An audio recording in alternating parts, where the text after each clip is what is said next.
I told them they need to post the guys over here. I told them that the Secret Service. I told them that Tuesday. I told them to post guys over here. I'm always really hesitant to criticize or armchair quarterback for law enforcement or Secret Service or military personnel because I know how difficult their job is. I don't want to come off as someone who thinks they know better than the people who have trained for these types of situations. However, every single law enforcement person I've talked to has had about the exact same opinion as me regarding the Donald Trump attempted assassination, which I think is the same exact opinion as everyone. How in the world could they have let that happen? Well, new video has come out that I think is pretty interesting to watch. I tried to bleep out all of it, but this is this is body cam footage from one of what it seems like the local police officers there on the scene in Butler, Pennsylvania, right after shots rang out that hit the former president in the ear. Watch this. We'll pause it intermittently, but you'll notice a pretty consistent theme that this officer keeps saying to everybody that he can. Check it out. Command. Is he down? I don't know. 5036, go ahead.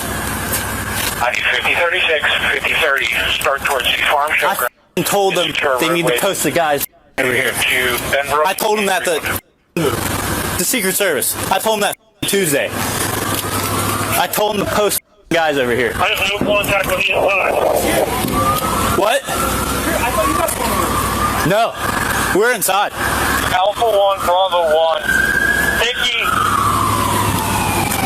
Right off the bat, first thing you hear is he told the Secret Service, you got to post guys here. And then when asked, well, where were you? He said, well, we were positioned inside like we were told to do by whoever the higher up is. You'll continue to notice this very similar theme as he continues to talk to anybody and everybody around of saying, hey, I could have told you that this was going to be a weak spot in our security. I told them to post guys over here. I wasn't even concerned about it because I thought someone was on the roof. I thought that's how how can you lose a guy walking back there? They were on the roof. They were inside. Why were we not in the building? Right away. You need to go somewhere over on the left side. Why weren't we? Because I thought we were going to post guys over here. I talked to the Secret Service guys. They're like, yeah, no problem. We're going to post guys over here.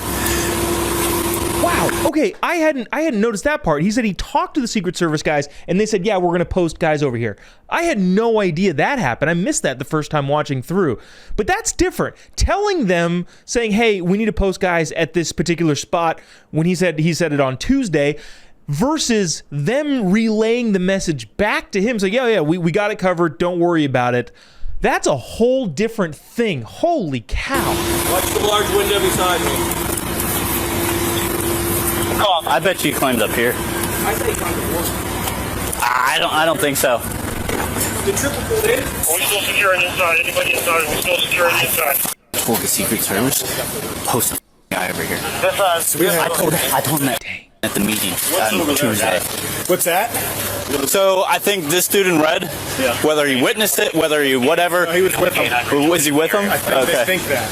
Okay. Securing those other buildings yet? Not yet that I'm aware of. Did we? There was the second key card for this building should have been from. Well, you might have some in your car. Should be some in the car. But the second key for this building was at the command post. So that's pretty much it. I don't want to be an arbiter of news here. I understand and hope you understand that this video is cut up to show kind of the more compelling moments. This is not like this is exactly what happened in this chronological order, but it is real live footage from what happened on the scene in Butler, Pennsylvania.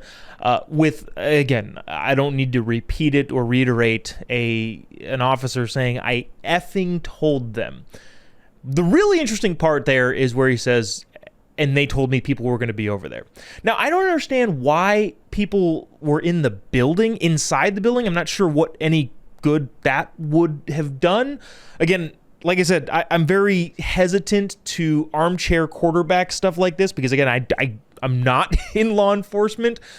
But there are certain things that just appear to be obvious. And in this particular instance, yeah, the roof seems to be like a pretty obvious place. I remember when I was in college, maybe some people might get a little bit of a ugh feeling in their mouth because of this, but when I was in college, I went to go see Obama speak at, where was it? USC. He was coming into town. I don't really know what he was there to talk about. I wasn't really paying super close attention to politics. I know I didn't really like the guy because of, because everybody in my close circle is like, our taxes are going to go up, which they did. But I went and saw Obama speak. I was curious. I was interested about it. And I had friends that were living in the dorm areas in the quad where he was going to speak. The Secret Service had everything on lockdown there, so much to the point where they had signs on all of the dorm doors saying your windows need to be closed shut, your blinds need to be closed shut, and if we see any movement, you can expect to get fired upon. In other words, there are snipers everywhere, and if the blinds in the room moved, at least what they said was you were going to be fired on. So now there's two scenarios here. First of which is the Secret Service was a lot tighter back then. Now, granted, Obama was the president at the time, but even then, a former president who's now the leading candidate to be the president again, yeah, you don't have a lack of Secret Service for that guy than you do the actual president, at least I don't think. So one, either Secret Service was way, way, way tighter back then, or two, the idea is to present the feeling of security more than it is actual security. Yeah, if you see a sign on your dorm room saying, hey, if you open up this window, there's a good chance you might get shot at. Yeah, I think most people won't actually play with fire in that particular scenario. But neither of those